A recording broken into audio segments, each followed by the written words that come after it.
Welcome back to the Kodak Invitational. This is Zena McLaughlin, 13-year-old out of Melbourne. You remember, this was the flexible one on the balance beam.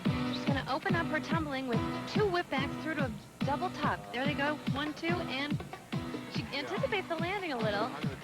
Tried to stick it. She's a spunky little performer, and the floor exercise is a great event, again, to express your personality through your gymnastics and through your dance. And what we're looking for is explosive and powerful tumbling skills and pretty graceful dance. Here's her second tumbling pass. 2.5 twists. A nice job. She's really good at twisting in the air.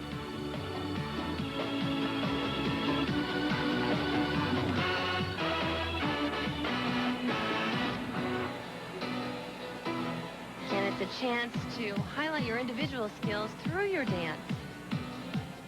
Creative choreography and music selection are paramount on this event. She earned a 9.3 on beam, so let's see what if she'll be able to top that here. And her last tumbling pass, 3 front handsprings into a front layout. And a solid performance, I think, for Zena. Good job, Zena. By the way, the score for Shannon Miller over on bars was a 9.8. That was in the last segment before commercial, and that was kind of a generous score. I think it was, because she had a pretty significant break on her dismount. And look at her last tumbling run. Again, front tumbling. 3 front handsprings in a row into an immediate front layout. Front tumbling is very popular this year, and over the past 2 years since the '92 Olympics, when the new code came out. Code of points is like the gymnastics Bible. 9.5, the official mark for Zena McLaughlin. She doesn't seem as pleased as perhaps she might be. I thought that was a pretty good routine. Now we move over to the balance beam, and this is Maria Taylor representing the host club, the Atlanta School of Gymnastics. Maria is a 15-year-old. Round off layout, step out onto the beam. Maria is one of 2 elite gymnasts at the Atlanta School of Gymnastics. And here's her flight series, 2 layouts. Again, her hips came out of line and her body fell off. That's the way it goes. You have to be so focused and keeping your center of gravity directly over that 4-inch balance beam. Again, the Atlanta School of Gymnastics has been running this event for 21 years. Spoke to Tom Cook, and he says he has a great booster club. They really run the whole thing. The Parents Club helps a lot. I would bet the excitement here in Atlanta with the Olympics just a year away would make a participation in Olympic sports just that much more fun. And the reason why this event was started years ago was to bring high-level gymnastics to the state of Georgia and to the area of Atlanta to really raise awareness. And I think they've done that. They've accomplished that over the years.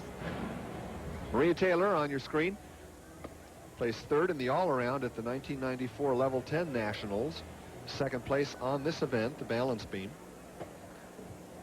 As you would imagine, too, John, this event next year, since it is an annual event, could be a great preview for the '96 Olympic Games, which will be right here in Atlanta. Here's her dismount, a double full. Okay, back on the floor now. We're looking at Claire Cribbs. We saw her earlier. She's one of the kangaroos. Oh, tough landing. Didn't quite make it around on that double back. Again, the Australian gymnasts we're seeing have some Soviet influence, and it's really noticeable in their dance and expression, amplitude, execution, all of these things that the Soviets have become famous for over the years on the international scene in gymnastics.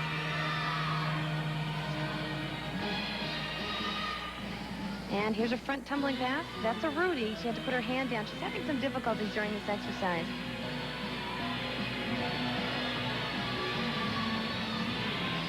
Now, internationally, isn't the floor a blue color, or does the color really not make any whole significance? It doesn't really make a difference. It is typically blue, but in this case, it isn't. It's not a different material, though. No, it's a different brand of floor exercise, though. That's why.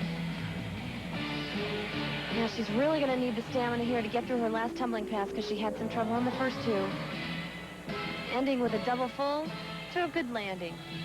She seems to come out of that well.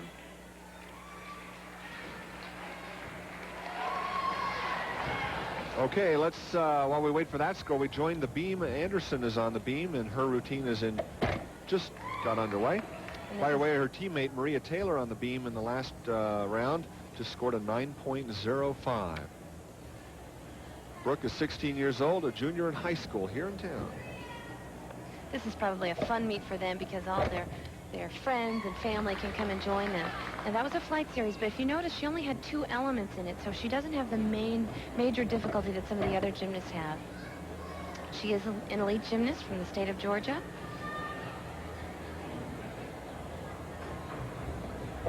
Punch front onto the beam. And then off, unfortunately. Again, the reason why you're seeing falls on this move, this is like the 3rd one we've seen on a front, is because it's completely blind, and you don't know that the beam is there until your feet hit it. So you really have to have tremendous awareness in the air, and then again factor in the fact that this is 4 inches wide. The fact that their club is hosting this event, does that add pressure to the athletes? I'm sorry, John? The fact that the Atlanta school is hosting this overall event, does this add pressure to the athletes? Do you want to do well in front of the home crowd? I think it does. Of course they want to do well. All their friends and family members are here, and it's really, they're representing this meet and the Atlanta School of Gymnastics, and I think they do. A triple pull, a huge dismount. Very difficult dismount. So she jumps off the beam. We'll be back with her score. Claire Cribbs on floor earned an 8.30. Join us. We'll be right back.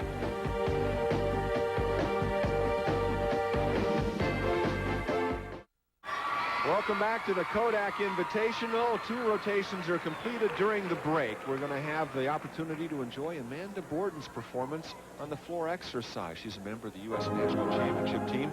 More than likely will represent the U.S. at the Olympics next year.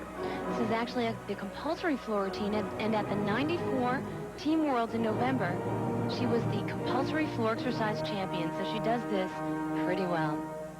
Better than anyone on the planet. That's exactly right. She's very strong in compulsories overall, which is very important because they are weighted 60%, where optionals are weighted 40% for your total all-around score. The interesting thing to note is that after the 96 Olympic Games, there will be no compulsories. It's coming out of the program, so this is the last time to enjoy something like this. That's exactly right. Compulsories are a mandatory routine that elite gymnasts must perform at qualifying meets and international meets in order to be ranked. Amanda voted homecoming queen of her school this year. She also signed a letter of intent to attend the University of Georgia, but she's going to put it on hold for a little while she trains for the 96 Olympics. Talking about training, she came down to Atlanta with the Cincinnati team to keep up her training with her coach, but chose not to compete in the competition here. That's right. She's saving herself for a lot of the big international meets that are coming up, and I think it's a wise decision. She's 17 years old, and she wants to save her body as much as she can. This is the last tumbling pass of the compulsory routine. And there's that radiant smile that she's become so famous for. Amanda Borden, if her personality was shared across the whole U.S. team, U.S. squad and the gymnastics program would surely blossom.